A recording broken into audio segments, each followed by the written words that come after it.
சத்தியமாக இது நான் எழுதலை, மனசில் திட்டாதீங்க. மீண்டும் ஒரு ஜென்மம் எடுத்திட வேண்டாம், மீண்டும் ஒரு ஜென்மம் எடுத்திட வேண்டாம், மீண்டும் ஒரு முறை உன்னை காதல் செய்திட வேண்டாம், மீண்டும் ஒரு முறை உன்னை காதல் செய்திட வேண்டாம். உன் விழி வழியே என் வழியினை கண்டிட வேண்டாம், உன் விழியின் வழியே என் வழியினை கண்டிட வேண்டாம், காதலே வேண்டாம் அப்படின்னு போட்டிருக்காரு. ஆனால் அவருக்கு அவர் பேர் வசந்த். ஆக்சுவலாக இந்த ஏஜில் ஏன் இப்படி எழுதினாருன்னு எனக்கு தெரியல. காதலுக்கு வயசு இல்லையா? இதுக்கு இன்னொருத்தர் அவரோட கவிதை அவரும் இங்கே பங்கேற்க முடியாதனால் அனுப்பியிருக்காரு.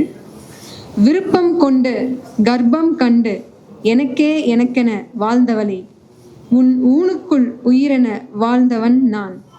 பிறவி மீண்டும் ஒன்றெடுத்து ஒரு பெண்ணாய் நானும் பிறந்திடுவேன், எந்த நூனுக்குள் உன்னை உயிராய் கொண்டு பல வழிகளை தாங்க ஈன்றெடுப்பேனே.